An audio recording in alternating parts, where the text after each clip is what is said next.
Hey, what's up? My name's Jon Tinsley. I'm a filmmaker originally from St. George, Utah, living in Salt Lake City at the moment. This is my camera bag check.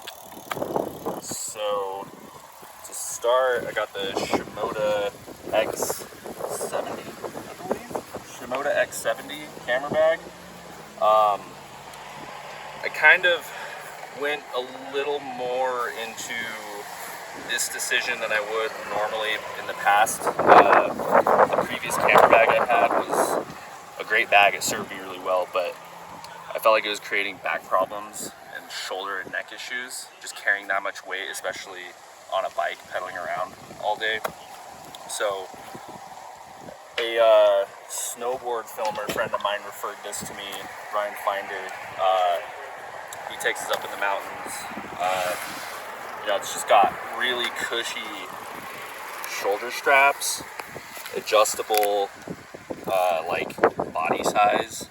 I rock a medium just because I like the camera to sit a little bit higher up on my back. So it might look a little goofy when I wear it. I just like it hunched up like I'm going to my first day of first grade or something. So this pocket, I usually have a tripod. My tripod sits in this pocket. Nice.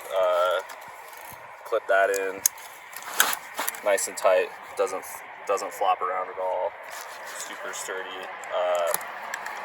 Tripod is a Benro tortoise. Kind of just shopped around for like a very, very lightweight, small, compact tripod that I can carry around on my back all day.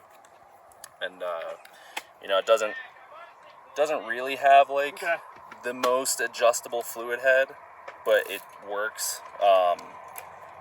We're trying to save weight here and not get like too picky on specs and stuff like that.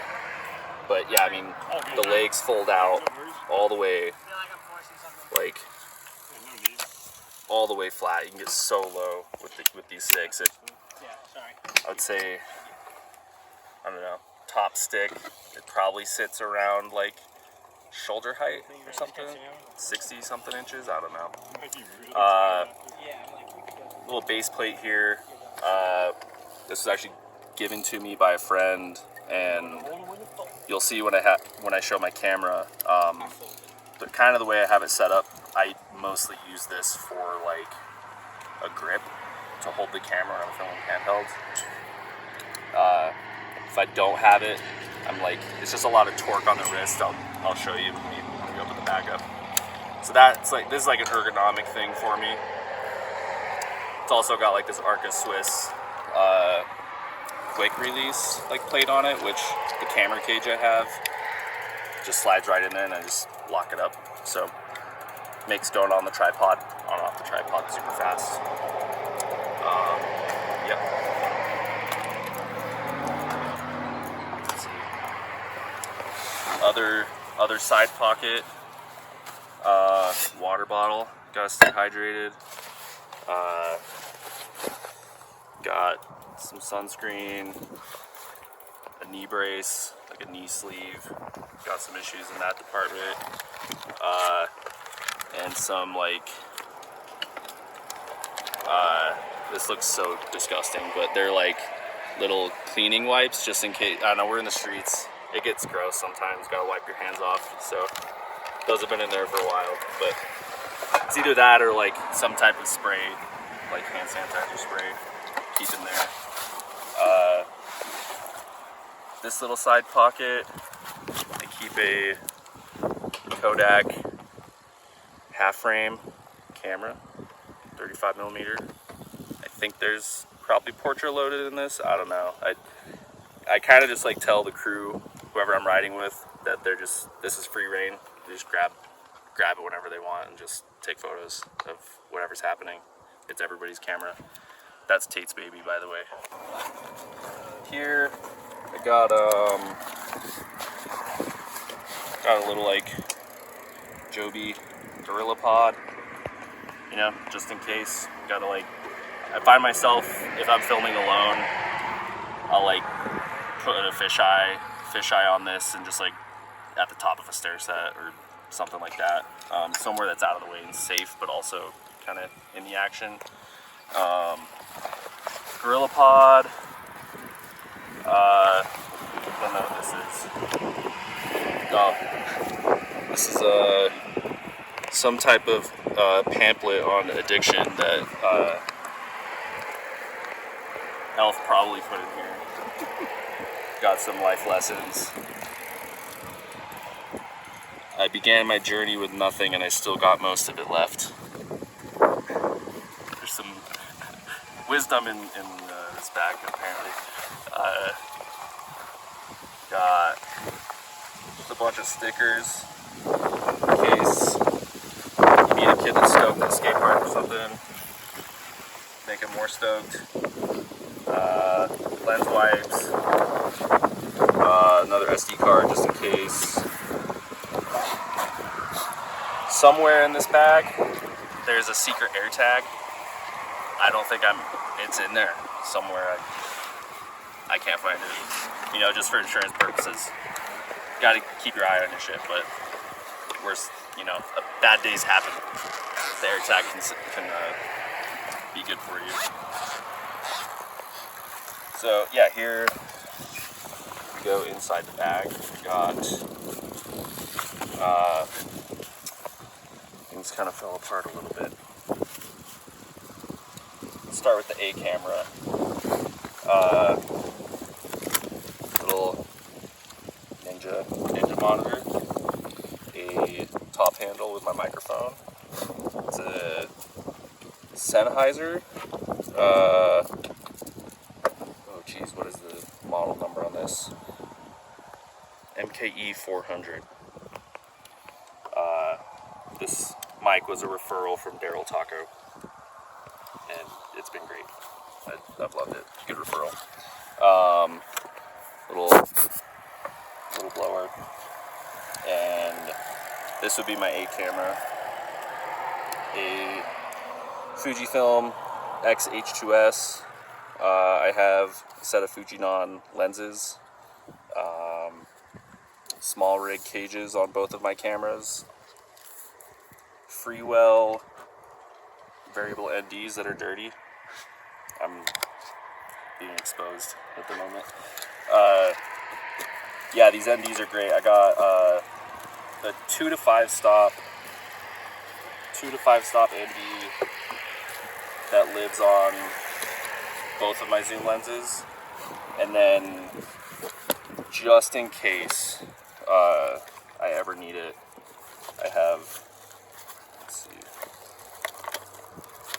the case for a 2 to 5 stop, and I also have a 6 to 9 stop variable ND in here. Just, I don't know, if I want to shoot a silhouette against the sunset or something. I don't know. Little HDMI for the monitor, cable release whenever I'm shooting photos. Bunch of lens caps in there, electrical tape. This actually comes in handy, like any random spot mod. I don't know, I've had like, I don't want to put Fujifilm on blast too much, but I've just shot with this thing so much. There's been a little bit of like LCD wiggle happening over the past few months. So I've just been like tacking it down with some electrical tape whenever I'm out like filming. So that manages that issue that's kind of been developing here. But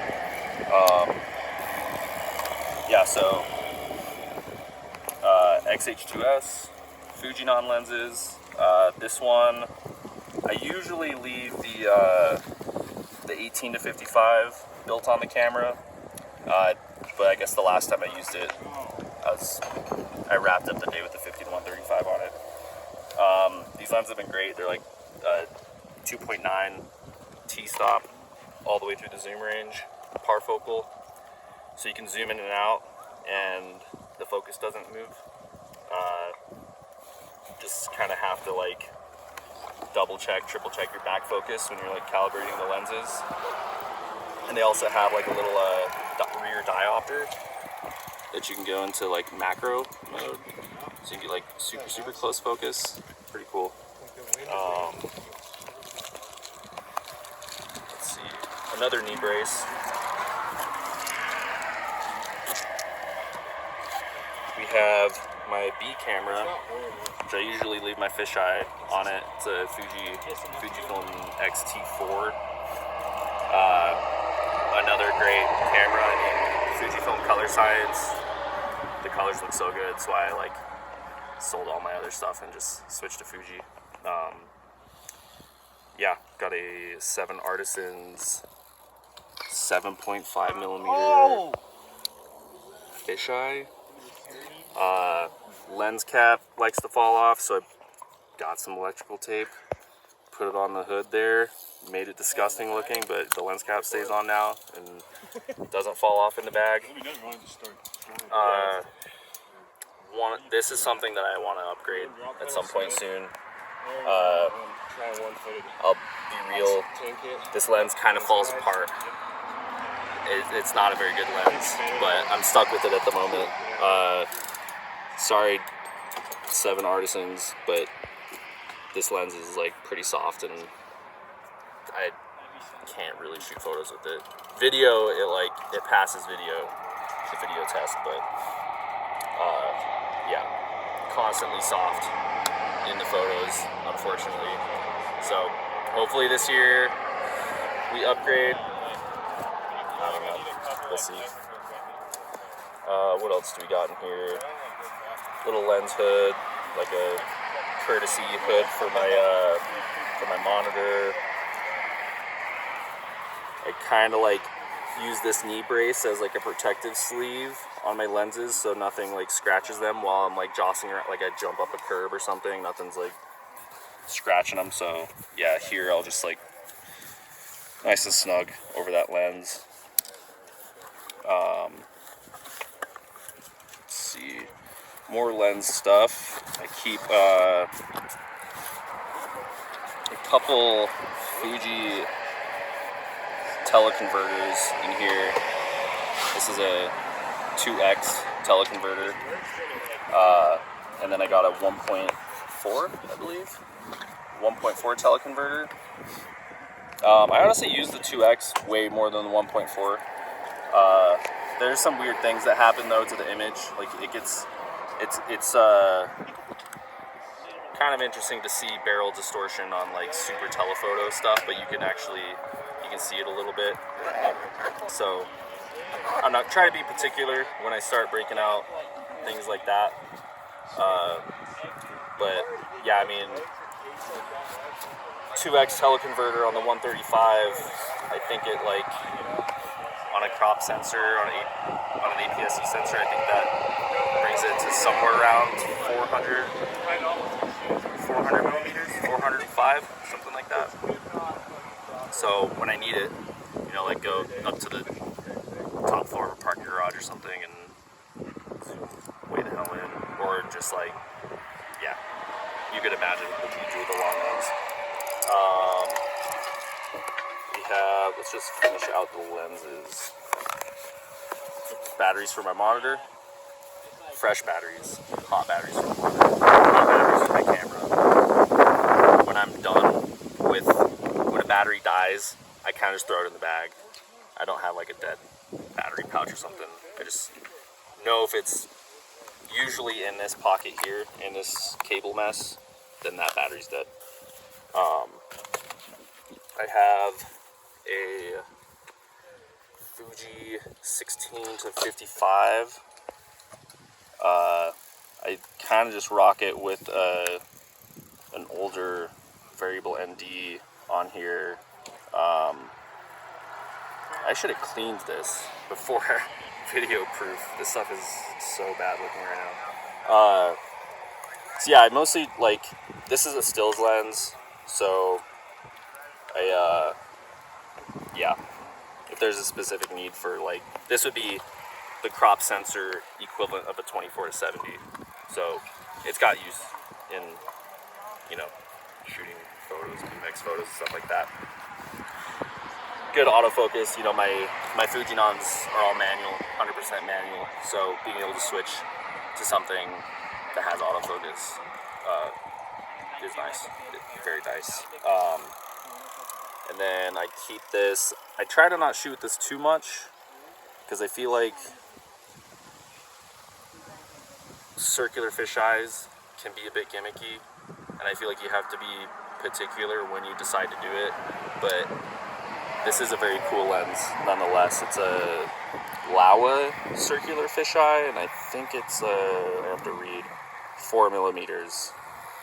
I mean, I feel like every time I break this lens out, maybe I'm desensitized to it, so I don't think much of it, but then somebody who's never seen it before and see the images it makes, they get super stoked. And it's so lightweight that it's really not that big of a deal to just keep it in the bag. It's like, yeah, this thing is so small and lightweight that's not really an issue, so it lives in here. Yeah, I think that's about it for the bag. Oh, I got a little battery powered on camera light, ProMaster LED light. You know, just in case. Got a quarter 20 to cold shoe adapter. You know, you can just throw this anywhere on here. Super basic. That thing is actually, like, I've had on camera lights in the past and they have their own, you know, you need to carry like Sony batteries like you would your monitor. And what I love about this is that it's one bright and it's like chargeable by USB Type-C. So it's like sick. Now I don't have to carry around even more batteries. It makes the bag even more lightweight. Yeah, I kind of keep one camera protected with this little microfiber rag. 2 cameras most of the time. If the right setup occurs and the right rider and planning happens, I'll usually throw in my third camera. You know, the third being for a photo, which is a Fuji X-T3. But I'm not carrying a third camera unless we have plans to use it. So yeah, that's my bag inside of the main portion of it. I guess the last part we should look into is this dry bag on top. There isn't a whole lot in here right now. So what I like about this bag is that there's an access point here to get into the dry bag spot. But just like demonstrate, this is how much you can store in here. It's like a few gallons. I don't even know how many, but it's a lot. There's a lot of space in there. You could have your sandwiches or something. I don't know. Pretty lightweight right now. I mean, I usually have like ratchet straps in here. Not at the moment. Ratchet straps are just like a universal tool.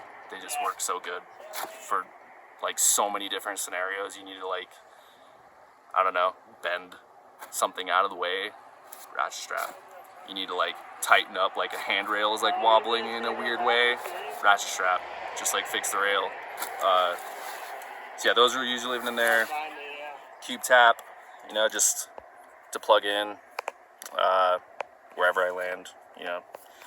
And then in this little pouch, I have a piece of a rub brick. I think Elf has the other piece in his bag.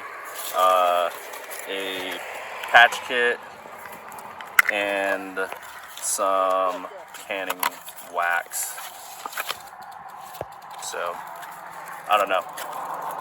I like having the wax in a separate little bag just because, you know, it can get hot, it can melt, and if it were to melt and make a huge mess, it's making a mess on like a $2 bag, not all over my stuff. So, yeah. I think I also have just like some random quarter 20s, little tiny things in here, somewhere in there. But yeah, that's the setup. It's kind of a lot. I feel like it's more than most people, but then I like see like the pros working and they're like carrying around flashes, and I'm not doing that, so I guess maybe it isn't that much. But yeah, this setup's been treating me really well. Cannot recommend this bag enough. I promise it's like worth the extra money just on like saving your neck and your back if you're pedaling around a lot. Yeah, I'm excited to show you this Arca Swiss system, because I feel like, especially with kind of the amount of camera gear that I have, you know, I like really trying to not be like owning too much gear, but you know, I'd run into an issue, I run into a problem, and like, all right, what can I do to like ameliorate this situation that I'm dealing with at the moment. You know, like the one which I was mentioning earlier was like, if I'm filming handheld, you know, maybe sitting in an awkward position, sitting on top of a rail, standing on top of a rail leaned up against a wall or something, like this on the wrist with this much weight, you know, combined sometimes with the monitor, definitely the microphone, like this weight, front heavy weight, like gets really taxing on the wrist.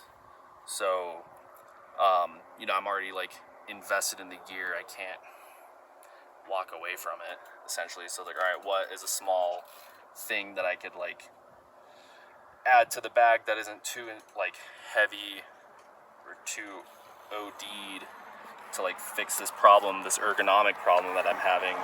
So yeah, I got this like base plate system from a friend for free, Ben at Utah Tech University.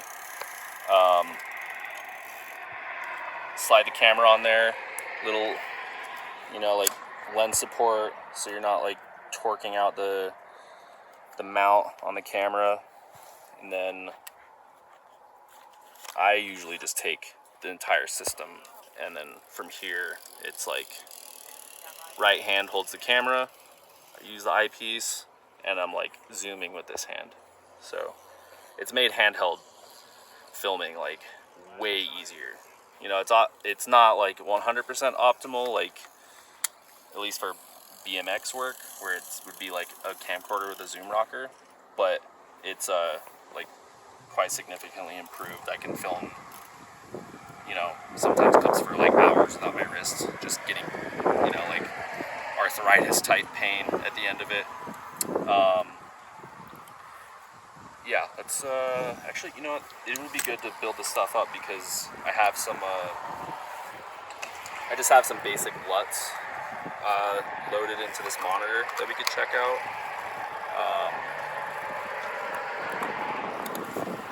So small rig cage on the camera, and I bought this like small rig tilting like 3/8 16 adapter type thing with a Cine lock quick release system. So I don't know, I have some Noga arms, some Magic arms, and they're just a little too much.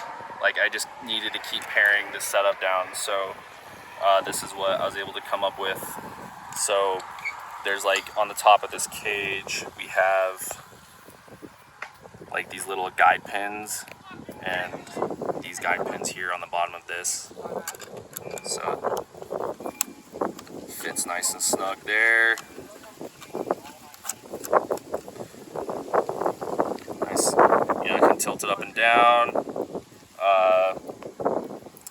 Let me plug the HDMI in. Nice short HDMI. You don't want to be carrying around an unnecessary 6-foot HDMI cable that gets in the way.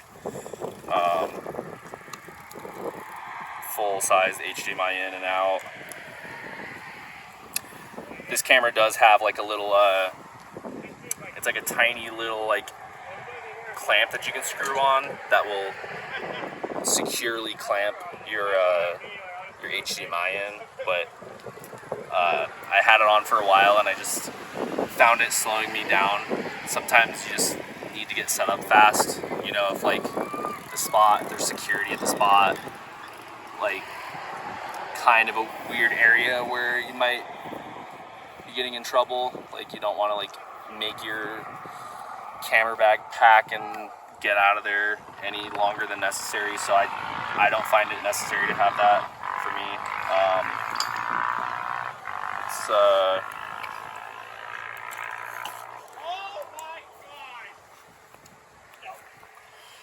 Let's go into here real quick. So,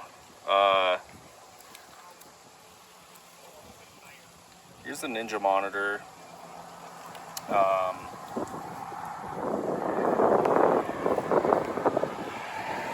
Right now I have it just F-Log. It looks like it's F-Log. Let me go into monitor. Okay, so I have 8 different LUTs loaded in right here, which are the lookup tables. They're pretty much just like, the most easy way to describe it is like picture profiles, calibrated to the color of the camera, like whatever log you're shooting, like F-Log. So go into this monitor tab, turn on our LUT, and you can instantly see like some contrast changing between the two. So leave the LUT on. Right now I have a F-Log gamut to Eterna, like their film stock Eterna. You can just flip through these. Might need to close down.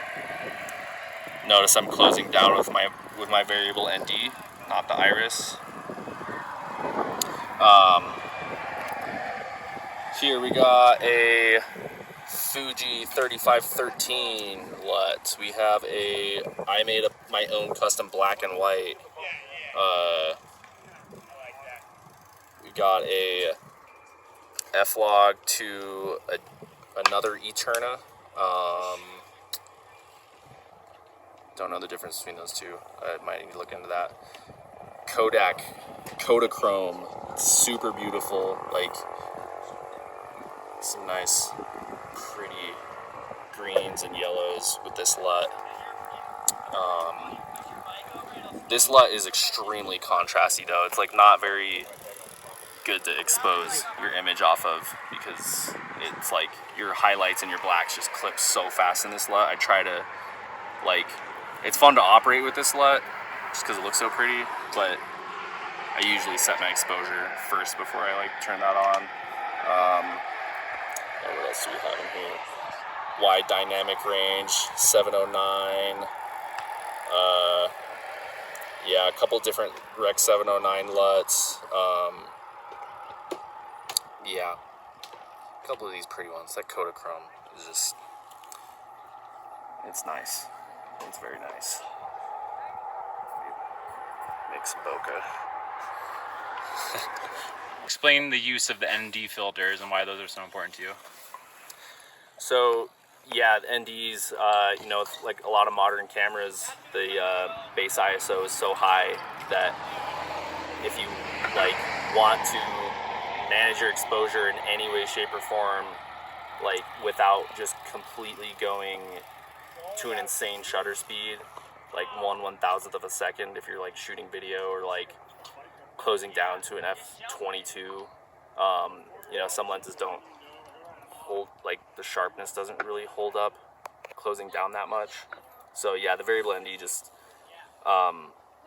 you know, sunglasses for your camera. It just lets you kind of control your exposure a little bit better. You know, it's like, oh, I don't want to shoot it at wide open, but maybe I want to shoot at a 5.6. You know, have a little bit of depth to the focus, and you know, meanwhile not needing to just completely overdose on shutter speed. So gives you some flexibility.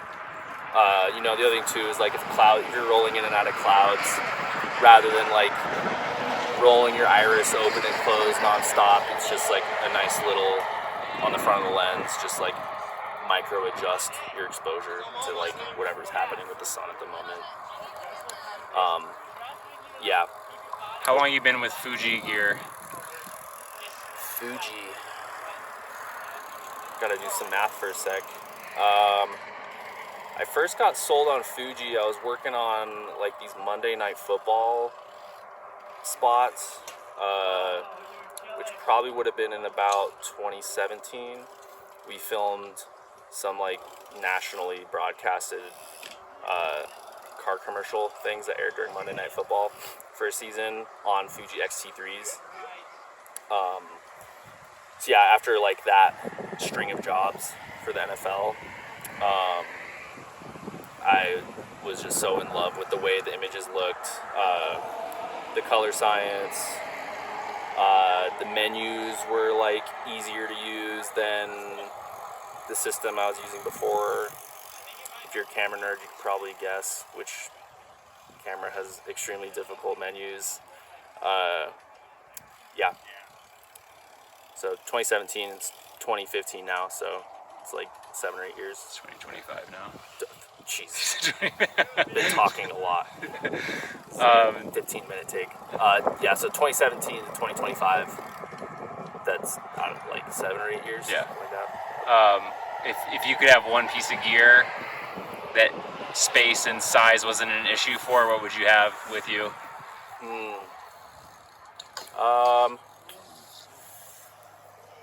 I'd really love. There's a new. If space, size, even money didn't really matter at the moment, I'm really interested in the new Laowa zoom fisheye. It's like an 8 to 15. They don't make it in the Fuji X mount. I don't think they might.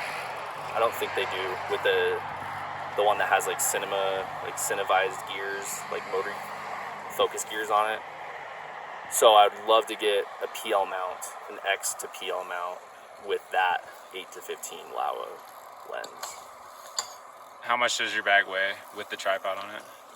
With the tripod? Yeah. I honestly haven't weighed it, but...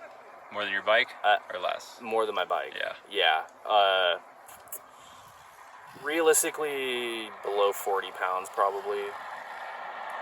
It could be worse, but I don't know. I mean, like this video I'm working on right now with the Utah crew. You know, lately have been starting our day at 9 a.m. at the first spot, and the rider that usually starts at 9 doesn't typically last all day, but I keep going, and so it's been, I don't know, I'd say between 10 to 12 hour days shooting, and by the time I'm carrying my bag into my house at the end of the day, I'm like, this bag is way too heavy. I can't be carrying this much gear every day. And then I do it anyways. But, yeah. So, yeah, Fujifilm, beautiful, beautiful cameras. Can't wait for their cinema camera. I guess actually let me redact a previous statement. If space, size, weight, money didn't matter, I would probably go in on the new Fujifilm Eterna cinema camera, but I think that's probably not the most conducive camera to filming BMX.